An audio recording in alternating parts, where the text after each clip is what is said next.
এরা বাপ আর ছেলে মিলে দেখছি একটা বেলার মধ্যে আমাদের মিমিকে বেশ ইমপ্রোভাইজ করে ফেলেছে।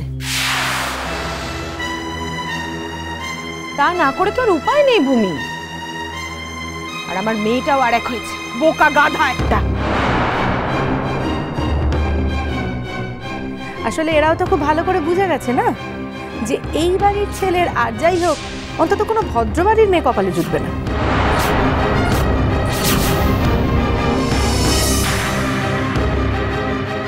কে বিয়ে দেবে ভূমি? এই ছেলের সঙ্গে কোন বাবা মা বিয়ে দেবে যার মার চরিত্রে কোনো ঠিক নেই?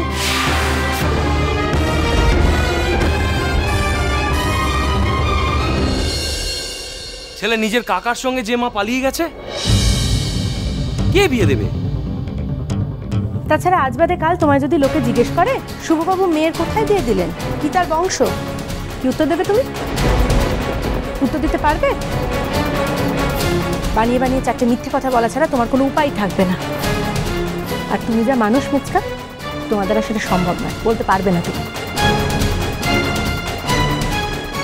কেন বৌদি ভাই?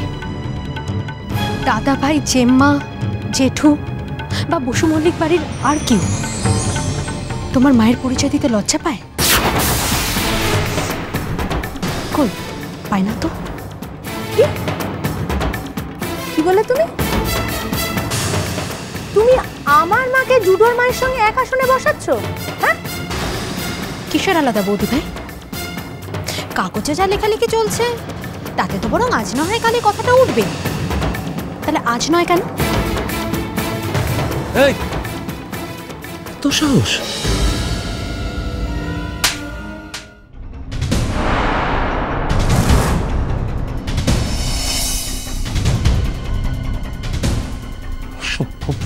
মেয়ে কোথাকার, একটা বেলা বেরোতে পারেনি, এবারে হাওয়া লেগে গেছে না? এর মধ্যে এবারে হাওয়া লেগে গেছে তোমার? ওই এর মধ্যে লেগে গেছে এবারে হাওয়া?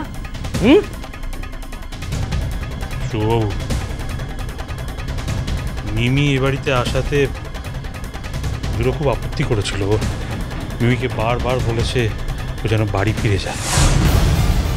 আপনারা নিয়ে যান, আপনারা ওকে সঙ্গে করে নিয়ে যান। কিন্তু দোহাই আপনাদের, আমাদের সামনে ওর সঙ্গে এরকম ব্যবহার করবেন না। মেয়েকে যদি শাসন করতে হয় নিজের কাছে নিয়ে যান, তারপর শাসন করুন, আমাদের কিচ্ছু বলার নেই। চুপ! একদম চুপ করুন আপনি, একটা কথা আপনি বলবেন না। চিঠি বাদশা, আপনারা কথা বলেন কোন সাহসে বলুন তো? পুরোটা একটা চিটিং বাজ ফ্যামিলি, তারপর আমার বড় বড় কথা। আমার মেয়েটাকে পুষলে বাড়ি থেকে বার করে এনে সাধু সাজা হচ্ছে না? আমিও দেখছি আপনাদের বাপ ছেলেকে কি করে সাহায্য করতে হয়, আমিও দেখছি সেটা। আর একটি কথা দাঁড়িয়ে এখানে বললে, আপনি যে আমার সিনিয়র সেই কথাটা কিন্তু আমি আর মনে রাখবো না, মিস্টার শুভঙ্কর বসু মল্লিক। কে? Yes, I mean it. আপনাদের মেয়ের সঙ্গে আমার বিয়ে দেওয়ার জন্য আপনারা নানা ছলচাতুরির আশ্রয় নিয়েছিলেন।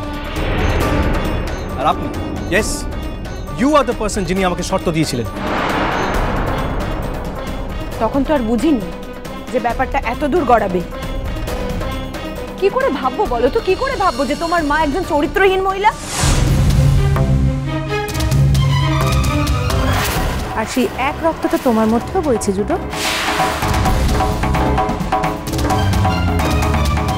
বেশ হয়েছে, ঠিক হয়েছে। এতদিন তো ডাক্তার ছেলে বড় হচ্ছে বলে আমাদের মিমিরানি ধরাকে একেবারে সরা জ্ঞান করত। এবার বোঝ কেমন লাগে? বোঝ এখন কত ধানে কত চাল।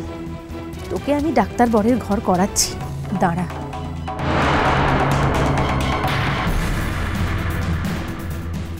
চলো নিয়ে যান আপনার মেয়েকে। আর যত তাড়াতাড়ি হয় ডিভোর্সের ব্যবস্থা করুন, আমি প্রয়োজনে এক্ষুনি সই করে দিতে পারি। আরেকটা কথা, আপনারা বারবার আমার মা বাবাকে নিয়ে কথা বলছেন, এরপর কিন্তু আমি আপনাদের এগেনস্টে মানহানির মামলা করতে বাধ্য হব। তখন আপনারা আমার আগে থেকে চেনা বলে কোনো রকম খাতির কিন্তু আমি করতে পারবো না। আরে রাখো রাখো রাখো, বাঙালকে হাইকোর্ট দেখাচ্ছে। দেখেছো ভূমি, অত কথার তো কোনো প্রয়োজন নেই মেচকা। আমরা মিমিকে নিয়ে যেতে এসেছি, আমরা মিমিকে নিয়ে যাব, ব্যাস। তারপর কাল পরশু যত তাড়াতাড়ি সম্ভব তুমি ওদের ডিভোর্সের ব্যবস্থা করো। মিমি, মিমি বাড়ি চল। মিমি আমার কথা শোন, চল বাড়ি চল। না, আমি পুতুল নই মা। আর এই পৃথিবীতে আমার বাপি একমাত্র উকিল নয়। আমি একটা স্বাধীন দেশের স্বাধীন নাগরিক। আমার কোর্টে গিয়ে মামলা করার অধিকার আছে। তোমরা আমার শ্বশুর বাড়ির লোককে, আমার স্বামীকে অনেক অপমান করেছো। আর একবার যদি কোনো অপমানজনক কথা বলেছো বাপি, তাহলে কিন্তু আমি কোর্টে গিয়ে তোমাদের এগেইনস্টে কেস করব।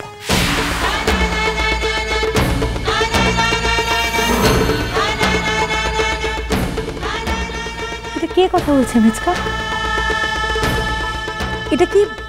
এটা কি আমাদের মিমি কথা বলছে, না মিমির হয়ে অন্য কেউ কথা বলছে? আমি কিছু বুঝতে পারছি না, আমি ক্লুলেস। সাবধানে সাবধানে কথা বলে, হ্যাঁ? আমাকে শুধু শুধু চটিও না, মানে আমার শুধু শুধু মাথাটা গরম করিও না। যা কথাবার্তা বলবো সাবধানে কথা বলো। মিমি, বাড়ি ফিরে যা মা, চলে যা, বাড়ি চলে যা। গুরু আমাকে বলছিল যে এ বিয়ে সম্ভব নয়, আমি বিশ্বাস করিনি। এখন আমি বুঝতে পারছি যে এই দুই পরিবারের মধ্যে বৈবাহিক সম্পর্ক কখনোই সম্ভব নয়। আমি বুঝতে পারিনি রে জুডো, আমি ভুল করেছি। পারলে আমার ক্ষমা করে দিস।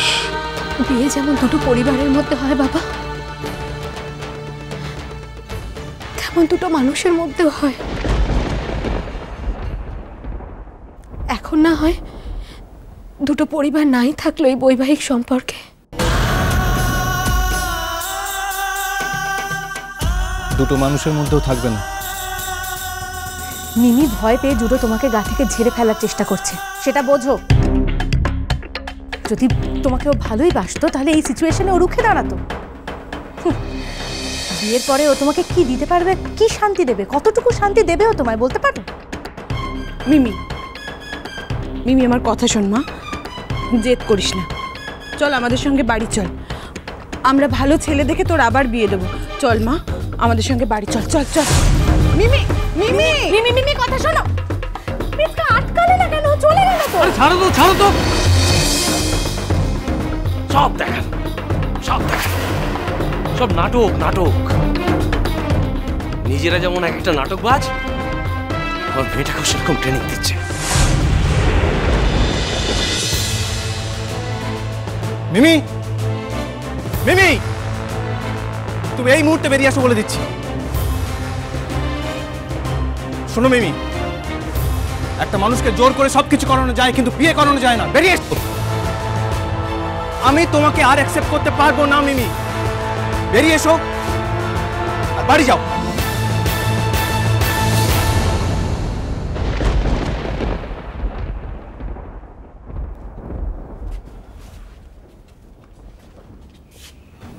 জুডো,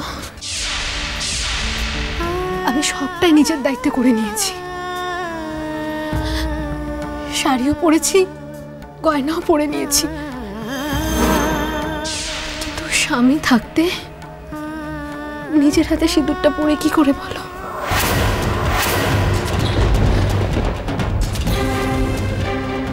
এত অপমান, এত অসম্মানের একটাই উত্তর, তুমি আমার শীতে সিঁদুর পরিয়ে দাও।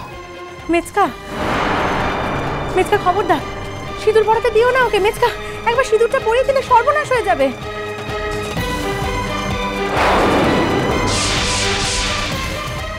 না, তুমি আমাকে সিঁদুর পরাবে না? না। কেন জেদ করছিস মিমি? বাড়ি ফিরে যা না মা।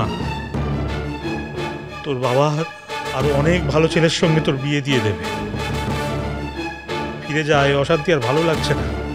জুডোকে ভুলে যা মা, জুডোকে ভুলে যা।